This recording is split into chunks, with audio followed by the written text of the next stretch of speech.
Hey folks, I am Kevin Iole. Welcome to Yahoo Sports. And one of the great things about my job, getting to do what I do, is all the great people I meet. And my next guest, they don't get any better than him, the former UFC featherweight champ, Max Holloway. Max, how you doing, pal? I'm doing good, bro. Happy New Year. Happy New Year. Hope everything is good. Happy New Year to you. Congratulations are in order. I know you got engaged toward the end of the year. So something good for you came out of the lousy 2020. Yeah. I felt good. With all these lockdowns, everybody going in lockdown, this and that. I was like, I better jump on this lockdown train and propose to my girl. She said yes. I bamboozled her and I got her to say yes. So, I guess I won 2020. So is she teaching you how to surf? Yeah, she teaching me and Mini Bless how to surf. So it's a great time in the household of the Holloways. And I'm not gonna lie, Rusty's kind of scaring me with his surfing skills. That dude might be he might just beat me. But I always tell him, just remember, bro, don't be running him out too much. Everybody got to come out the water sometime. There you go. Exactly. Well, Max on January 16th is going to on ABC, and what I think is going to be a fabulous fight. Calvin Kattar. Kattar is number 6. Max, of course, is number 1 in the division. And Max, let's start there. Most people, if I'd say, hey, the number 1 featherweight in the world, they would get a smile on their face. I don't see a smile on your face. You're used to being at the very top of the division. Does it hurt? Those 2 fights with Volkanovski, you lost both of them. He's now the featherweight champ. Could have easily won both of them. They were such close fights. Does it hurt to hear that number 1 contender as opposed to featherweight champion?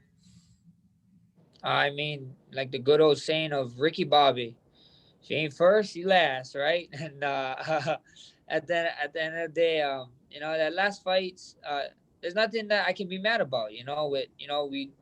What we said, 80 to 90% of the world thought we won the fight, and like I said, this ain't fans, this ain't just fans thinking that. This is like a who's who, for us, GSP's coach said it, Big John McCarthy, the guy who pretty much invented the ruse. Then you got guys like Nate, Dustin, Justin, Jorge. At the end of the day, if those guys, my competitors told me I didn't win the Aldo fights, you know what I would have did? I would have moved to Brazil and try to fight Aldo every single day of my life to prove that I'm the better fighter. That's just what I would have did. That's how you are, no doubt. Well, in Calvin Kattar, you're fighting a guy who has beaten a lot of really good opposition, has been on a roll, coming off a really nice win over Dan Ige.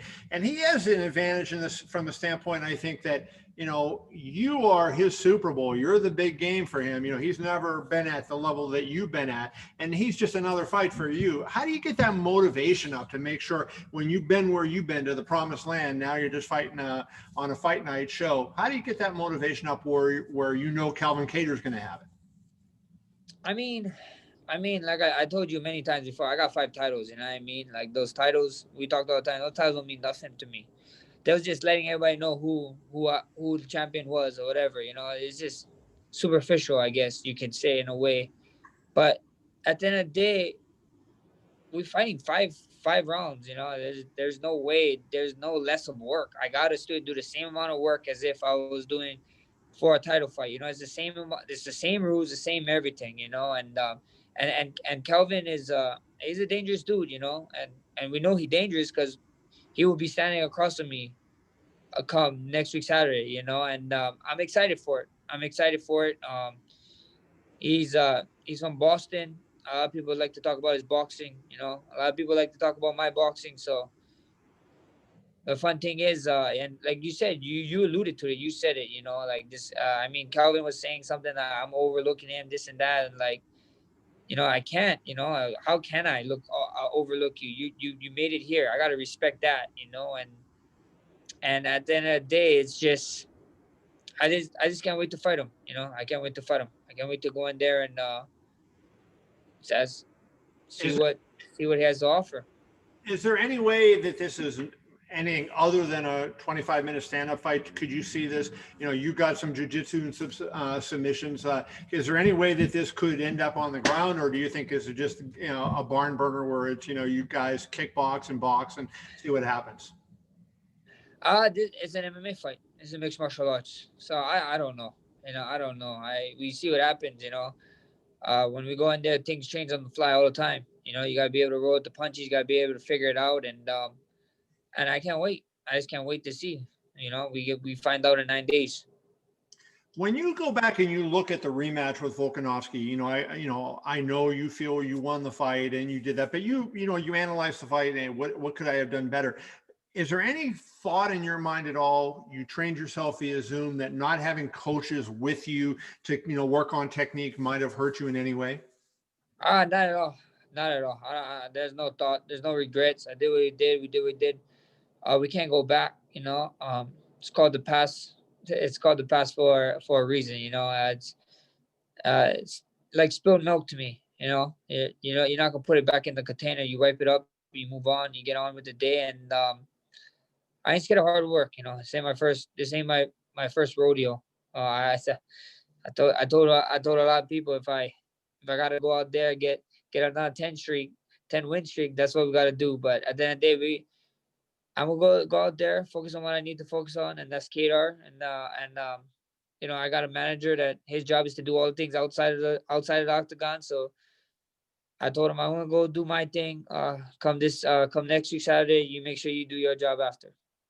How many times this year do you think you're going to fight? Given that you get to start fairly early in the year, is it conceivable that we could see you in the octagon 4 times this year? That's a lot of fights. Yeah. Four. I never know, man. You never know. 4 times, 3 times. I'm a guy who used to fight 3 times a year. So we see what happens. We see what happens. First things first. Like I said, we got work to take care of first, and then we can do it fair. But if I had my way, definitely, definitely, I would love to fight 3 times, at least 3 times. Right. Where do you see your advantage over Kattar in this fight? I know you believe you're a complete MMA fighter and that you can handle yourself no matter where it goes. But where do you think your advantage over him is? We don't know, and the beautiful thing is that the only difference between me and him is that I've been here, and he's new to here, like you alluded to in your last question. And we get to find out, though. I don't know. I've been here. I can say this and say that, but the ultimately thing is that we get locked in the octagon for 25 minutes, and we really get to find out. So I'm excited for that time.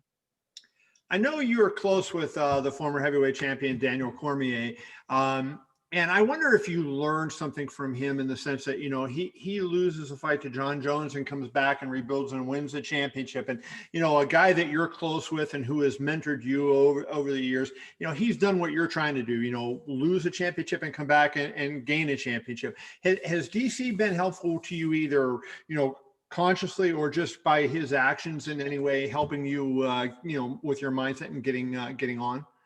Oh, for sure, for sure. DC is a big help. I call him out all the time about being the baddest man on the planet. If he wants to fight, if he want to come out of retirement, because I know he's eating right now. We can fight at super heavyweight. DC, baddest man on the planet. I own that belt, but all jokes aside, that guy's a big help. He calls me here and there. We check in. He talks to me just to talk about stuff, talk about life, talk about the way I approach fights. I got to talk to him a little bit during this camp here and there, and he just talks to me about approaching or what his mindset or this the kind of things to think of. So it's super cool. It's super cool that I got somebody like how you said on my side, and that's been there, done that, and I got to learn through him. Do you feel like that's a role that you're going to have? He's kind of like this big brother to a lot of people in the UFC and MMA community in general, not just in the UFC. Everybody adores him and they look at him for advice. And people are fighting. They hear him commentating in the cage and they adapt to what they do. You're a really smart guy. You're a guy that likes people, that likes to loves this sport. Do you see yourself down the road, kind of being in that role? Maybe. I can't say no. I love to talk. You know me over the past years. I'm extremely about having mental health and making sure you take care of yourself and especially your brain and where you're thinking. So I would say why not. And me and DC did a Q&A on ESPN Plus, not too long ago, I was trying to take his detail job. So, it wouldn't be the first time me trying to take his job. Well, good luck at that. Maybe you're DC's successor in that gig. He's doing a great job, though, so he set a bar high for you. Thank you. So, anyways, before we let you get out of here, Max, I want to get your thought. You fought Brian Ortega, big win over him. He came back with a win over the Korean Zombie. Is now going to fight Volkanovski. How do you see that fight going? Who do you think has an edge if either of them when they fight? We see what happens. It's a fight game. I don't know. The only thing that I'm excited for is that if the fight does get booked, then the division not getting hold up, and I do my thing and I work my way, and we can keep it going. You got a chance to get a rematch with somebody, right? Either way, it'll be a rematch. That'll be fun. Either way, it'll be super fun. I can't wait. I can't wait until January 16th when that guy right there is going to be fighting Calvin Kattar in Abu Dhabi, Fight Island on ABC. Kind of cool fighting on ABC, isn't it? Really cool. Not kind of cool. Really cool. Really cool. We get to fight on Fight Island with fans. I heard. Did you hear that it is allowed fans? And now we're on ABC 20 plus years. 20 plus years, no combat sports. And I get to be the first card back. It's amazing, man. I can't wait. Well, good luck, brother. I appreciate you as always. Best of luck in the fight, and we will see you soon. Be well, Max. I appreciate you. You be well.